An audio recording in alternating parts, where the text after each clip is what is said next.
Hello everyone, welcome back to my channel. I hope you all are doing well. তো এখন বাজে রাত 1টা আর আমি এখন পড়তে বসতেছি কারণ কালকে আমার এক্সাম আছে। এখন হচ্ছে নো ব্রেক এক্সাম চলতেছে পরপর 4 দিন। বেসিক্যালি আমি রাত 12:30টার দিকে পড়তে বসছিলাম, বাট তখন রেকর্ড করা হয়নি। দেন ভাবলাম একটা লেট নাইট স্টাডি ব্লগ বানানো যায়, সো ইয়া।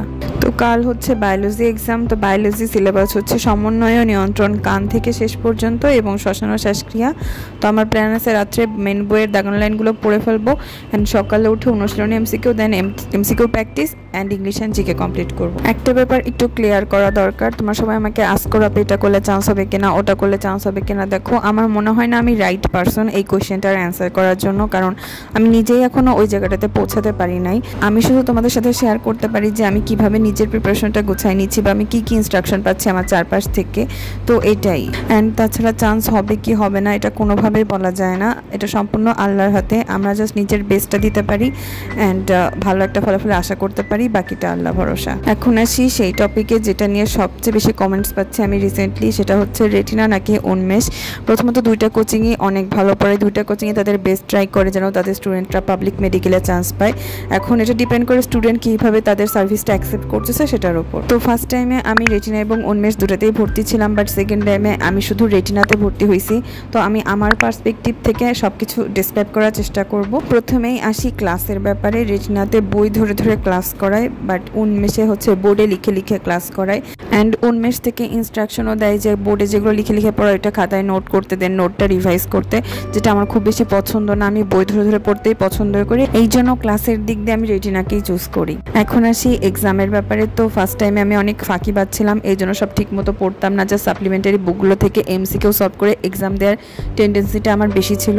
তো রেটিনাতে যখন আমি এরকম করতাম যে ওদের সাপ্লিমেন্টারি বুক থেকে কোয়েশ্চেন পড়ে এক্সাম দিতে, আমার মার্কসটা খুবই কম আসতো। আমি ক্লিয়ারলি বলি আমি একদিন 25 পাইছিলাম।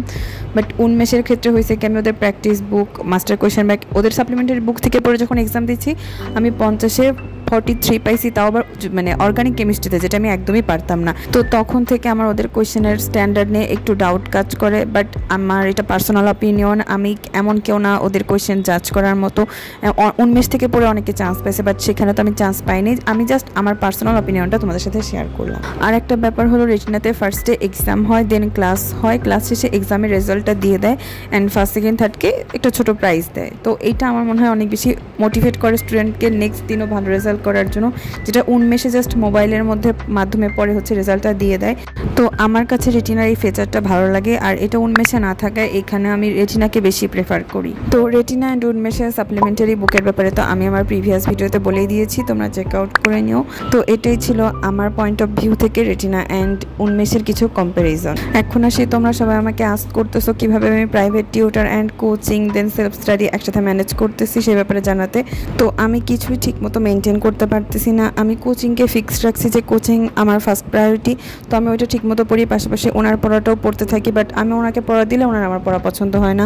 উনি দাগানো লাইনের বাইরেও আমাকে কোয়েশ্চেন আস্ক করে যেগুলো আমি পারি না, উনি আমার উপর রেগে যায়। অ্যান্ড তাছাড়া আমি ওনাকে বলছিলাম জাস্ট আমাকে পড়া দিতে অ্যান্ড নিতে, উনি সেটা না করে উনি আবার নতুন করে ক্লাস করায়, যে ক্লাস আমার একদমই দরকার নাই। ওপর দিয়ে আমার টাইমটা নষ্ট হয়, আমি পড়ার টাইম কম পাই। দেন কোচিংয়ের পড়া কমপ্লিট করে, ওনার পড়া কমপ্লিট করে আমি রাত্রে ঠিকমতো ঘুমাইতেই পারি না। ওপর দিয়ে কোচিং থেকে আসার পর আমার কোয়েশ্চেনের ছবি ওনাকে পাঠাইতে হয়, কী কী ভুল করছি সেগুলো ওনাকে জানাতে হয়। দেন উনি 30 মিনিট আমাকে লেকচার শোনায় যে এটা কেন ভুল করছো, ওটা কেন ভুল করছো। এই তো এইগুলো তো মানা যায় যে আমার ভালোর জন্যই, কিন্তু সব থেকে বেশি প্রবলেমটা হয় যে আমি ওনার সাথে কমফোর্টেবল না। উনি অনেক বেশি রাগী, আর আমি ওনাকে দেখে অনেক বেশি ভয় পাই। উনি আমাকে 10 সেকেন্ডও রেস্ট নিতে দিবে না, এইরকম ওনার টেন্ডেন্সি। তো এটাই হচ্ছে মেন প্রবলেম যে আমি ওনার সাথে কমফোর্টেবল না। তো এবার আসি, অনেকে আমাকে আস্ক করছো যে আপু ফার্স্ট টাইমারদের জন্য কিছু বলো। তো আমার একটাই রিকোয়েস্ট থাকবে বড় বোন হিসাবে, যে রেগুলার পড়ার ট্রাই করো। রেটিনা বা উন্মেষে যেখানেই ভর্তি হও না কেন, ওখান থেকে যেই সিলেবাসটা বা যেই স্কেজুলটা দেবে মেনলি, ওই রুটিন অনুযায়ী পড়াটা কমপ্লিট করো। প্রতিদিনের পড়া প্রতিদিন কমপ্লিট করো, পড়াটা জমায়ও না প্লিজ। তো এখন আসি জিপিএর ব্যাপারটাতে, যেটা সবাই আমাকে অনেক বেশি আস্ক করে। দেখো, এইবারের এইচএসসি আর আগেরবারের এইচএসসির মধ্যে অনেক বেশি ডিফারেন্স। এইবার এইচএসসির কোশ্চেনটা তুলনামূলক হার্ড ছিল। যদি আগের বার অনুযায়ী হতো তাহলে আমি বলতে পারতাম যে আমার কাছে মনে হয় 5 মার্কের বেশি যদি জিপিএর জন্য কাটা যায় তাহলে সেটা রিস্কি, বাট এইবারের সিনারিওটা কমপ্লিটলি ডিফারেন্ট। এবার একটা হিউজ পার্সেন্টেজ অফ স্টুডেন্টসের জিপিএর জন্য মার্ক কাটা যাবে, মানে প্লাস মিস হবে। তো এইবারের জিপিএর ব্যাপারটা অনেকটা কমপ্লেক্স। তো আমার কোনো আইডিয়া নেই ভালো মতো যে কী হতে পারে, বাট স্টিল আমার মনে হয় যাদের 5 মার্কের কম কাটা যাবে তারা এবার টেনশন ফ্রিভাবে মেডিকেলের জন্য প্রিপারেশন নিতে পারে, কারণ এবার অনেকেরই প্লাস মিস যাবে। তোমরা অনেকেই আমার কাছে জিএসটি প্রিপারেশনের ব্যাপারে জানতে চেয়েছিলে। তো আমি রিসেন্টলি ইউনিভার্সিটিতে অ্যাডমিট হয়ে আসছি। 11 তারিখে আমাদের ওরিয়েন্টেশন ক্লাস। তো আমার প্ল্যান আছে ওই দিন একটা ভিডিও মেক করার। তো ওই ভিডিওটাতেই আমি জিএসটির প্রিপারেশন A to Z সব কিছু তোমাদেরকে বলে দিব, অ্যান্ড একসাথে ভার্সিটি রিভিউও হয়ে যাবে। সো ইয়া, অ্যান্ড আরেকটা ব্যাপার ক্লিয়ার করতে আমি ভুলে গেছি। তোমরা সবাই আমাকে আস্ক করো যে আমি সাবজেক্ট ফাইনাল, পেপার ফাইনালের জন্য কীভাবে প্রিপারেশন নিই। তো বেসিক্যালি আমি রেটিনাতে অনেক পরে অ্যাডমিট হয়েছি, তাও রেটিনার সেকেন্ড টাইমারদের জন্য যে লাস্ট ব্যাচটা ছিল ওইটাতে। তো আমাদের এই ব্যাচের ফুল সিলেবাস শেষ হবে হচ্ছে আগস্টের শেষে, দেন ফার্স্ট টাইমারদের সাথে এক্সাম হবে শুধু। অ্যান্ড অনেকে আমার কাছে রিভিউ এক্সামের মার্কস আস্ক করছো। তো আলহামদুলিল্লাহ মার্কস ভালো আসতেছে আমি যেগুলো দিছি সেগুলোতে।